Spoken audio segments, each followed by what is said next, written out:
Good morning, everyone, and welcome to Testy Tuesday. Do you have your brain cells in working order yet? I know it's Advent and it's kind of crazy with all the preparations we're making, but hey, try to focus right now. Focus on what you think is the correct answer for the question I'm about to give. Yeah, the question is, from which prophet is Matthew quoting as he's giving his Christmas story and talks about this coming child? Okay, what prophet is he quoting? I'm going to go ahead and read the passage, but as I read the passage, I'm going to blip out. I'm going to go the name of the prophet. Okay. Again, the Lord spoke to Ahaz, saying, "Ask a sign of the Lord your God. Let it be as deep as Sheol, or as high as heaven." But Ahaz said, "I will not ask. I will not put the Lord to the test." Then said, "Hear then, O house of David. Is it too little for you to weary mortals, that you weary my God also?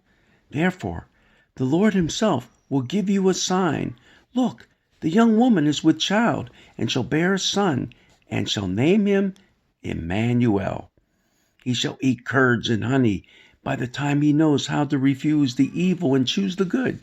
For before the child knows how to refuse the evil and choose the good, the land before whose two kings you are in dread will be deserted."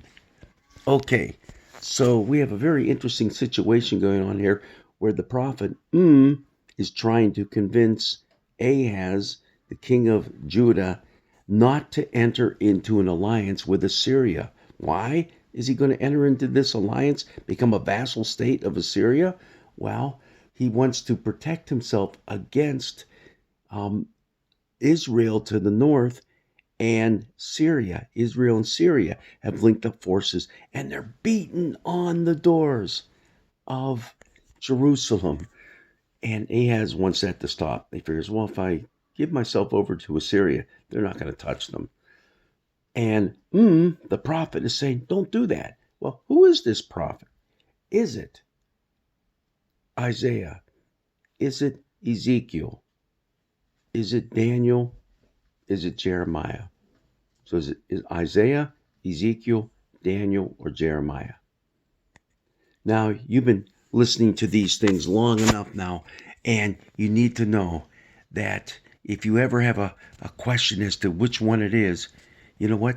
There's one go-to answer that's going to give you the correct answer probably 85% of the time. You know who that is? That's right.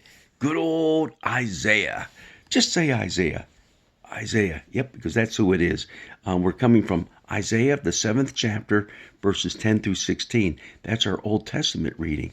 And we have this side. What's interesting about this is Ahaz, the king, he refuses to take a sign from the prophet that the prophet is giving on behalf of Yahweh, on behalf of God, because we can't trouble God. I don't want to do. He wants to sound really religious. Well, man, he's one of the worst kings that ever came along in the land down there, and that's why the whole country of Judah is in trouble. Yeah, making religious excuses, right? I don't want to trouble God. No, listen, since you don't want to trouble God, God's just going to do it anyhow. And this is the sign. A young woman's going to have a kid, and it's going to be called God with us. So that's your sign. Well, as we see that later goes on, Ahaz does enter into this alliance with Assyria, which was a big mistake. And Assyria, things just didn't work out well for Jerusalem. And that's another story for another day. But what about this sign that now we're looking at it, and Matthew, when he's writing his Christmas story, picks up on it and says, aha, you see what's going on here, folks? The sign, God with us. That's the promise, is that if we put our hope and our faith and trust in God, God is with us. That's what Isaiah was trying to convince Ahaz of. Ahaz didn't want that. He wanted to put his trust in a foreign nation that really is going to end up doing him in too. Oh, what a mess we put ourselves into as people of God, right?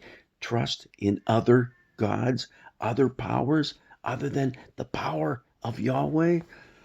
That's what's happening in this passage. Now, a little later this week, I'm going to talk more about this passage and the different translations that have come down through the ages. And the whole thing, like a virgin will give birth, is what Matthew says. Well, there's some interesting things that we need to talk about concerning that, because that puts our focus on the wrong person. That's putting our focus on Mary, and that's not where it's supposed to be. It's supposed to be on the child. And we'll get into that on Saturday when we go wild, weird, and wacky with the world of the word. Yep, but that's Saturday. That's coming up.